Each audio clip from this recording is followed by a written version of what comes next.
नागकन्या और ऋषि का श्राप।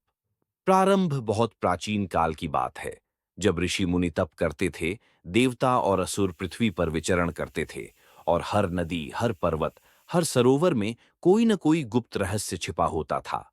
हिमालय की तराई में एक अद्भुत सरोवर था, मणिकुंड सरोवर। कहते हैं कि उसकी लहरें चांदनी रात में नीलम सी चमक उठतीं। उसके चारों ओर वन खिले रहते, जहां हंस, सारस और मोर विचरण करते। लेकिन उस सरोवर का असली रहस्य उसके जल के नीचे था। वहां एक गुप्त मार्ग था, नागलोक का द्वार। इस द्वार की रक्षक थी नागकन्या वासुदेवी। उसकी सुंदरता अनुपम थी, पर उसकी आंखों में सिर्फ आकर्षण नहीं, करुणा और चेतावनी भी झलकती। वह किसी साधारण आगंतुक को प्रवेश नहीं देती थी। केवल वही प्रवेश पा सकता था जो अपने भीतर का स्वार्थ छोड़कर आया हो। ऋषि कौशिक इसी समय एक युवा ऋषि थे। कौशिक वे वेदों के मर्मज्ञ, तपस्वी और तेजस्वी थे। उनके आश्रम में शिष्य भरे रहते, लोग दूर दूर से उनके दर्शन को आते। लेकिन एक दोष था, उनके भीतर अहंकार। वे सोचते, मेरे समान कोई नहीं, मेरा ज्ञान, मेरी तपस्या सबसे श्रेष्ठ है। एक दिन उन्हें पता चला कि मणिकुंड सरोवर के नीचे अनंत नाग तपस्या करते हैं, जिनके पास अनंत ज्ञान है। ये सुनकर कौशिक के मन में जिज्ञासा और लालच दोनों जागे। यदि मैं उनसे मिलूं और उनका ज्ञान प्राप्त कर लूं, तो मेरा यश और भी बढ़ जाएगा। पहली भेंट कौशिक सरोवर पहुंचे। उन्होंने मृगचर्म बिछाया और ध्यान में बैठे। तभी जल से एक दिव्य स्त्री प्रकट हुई, गले में मणियों की माला, लंबे केश और आंखों में सरपोसी चमक। उसने कहा, ऋषिवर, यह लोक सामान्य मनुष्यों के लिए नहीं है, लौट जाइए। कौशिक ने गर्व से उत्तर दिया, मैं सामान्य मनुष्य नहीं हूं, मैंने वर्षों तपस्या की है, मुझे रोकने का अधिकार किसी को नहीं। वासुदेवी मुस्कुराई, तपस्या तुम्हें बल देती है, पर द्वार खोलने के लिए बल नहीं, विनम्रता चाहिए। कौशिक का चेहरा लाल हो उठा। उन्होंने शाप देने का इशारा किया, पर जल की लहरें उठीं और नागकन्या अदृश्य हो गई। दूसरी भेंट, दृढ़ता और आकर्षण। कौशिक हार मानने वाले नहीं थे। वे वहीं रहे। कई दिन तक उन्होंने उपवास रखा। उनकी देह क्षीण हो गई, पर उनके नेत्र अब भी दृढ़ थे। अंततः वासुदेवी पुनः प्रकट हुई। इस बार उसकी आंखों में कठोरता नहीं, करुणा थी। ऋषिवर, तुम्हारी दृढ़ता अद्भुत है। यदि सचमुच ज्ञान की प्यास है, तो पहले अपने हृदय को खाली करो, गर्व छोड़ो। कौशिक उसकी वाणी और रूप से प्रभावित हुए। धीरे धीरे उनके भीतर एक नया भाव उठा, आकर्षण।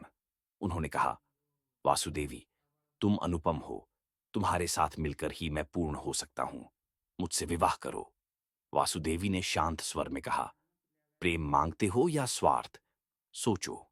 ऋषिवर, कौशिक बोले, चाहे जो भी नाम दो, मैं तुम्हें पाना चाहता हूं। वासुदेवी की आंखों में आंसू झिलमिलाए, तो सुनो, तुम्हें मार्ग मिलेगा, पर याद रखो, हर इच्छा की कीमत होती है। नागलोक का द्वार सरोवर फट पड़ा। जल के नीचे सीढ़ियां उतरी, नीलम की रोशनी से दमकती हुई। कौशिक हर्ष से नीचे उतर गए। नीचे पहुंचे तो देखा हजारों सर्पों की मूर्तियां, दीवारों पर जड़े मणि, और बीच में ध्यान मग्न अनंत नाग। उनके सहस्र फणों पर अग्नि सी प्रभा चमक रही थी। कौशिक ने दंडवत प्रणाम किया, प्रभु, मुझे ब्रह्म ज्ञान दीजिए। अनंत नाग ने धीरे से नेत्र खोले, ऋषि, ज्ञान मांगते हो, पर तुम्हारा हृदय अभी भी अहंकार से भरा है। यह मार्ग केवल परीक्षा थी। कौशिक स्तब्ध रह गए। परीक्षा? हाँ, नाग कन्या वासुदेवी तुम्हारे भीतर का दर्पण है। उसने अवसर दिए, पर तुमने स्वार्थ चुना। प्रेम भी मांगा तो पाने के लिए, न कि देने के लिए। इसलिए तुम्हारा तप व्यर्थ होगा।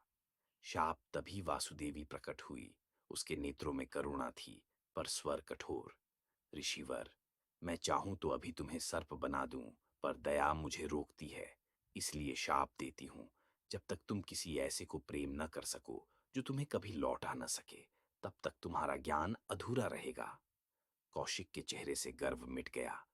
वे मौन होकर लौट आए। प्रायश्चित वर्षों तक कौशिक भटकते रहे।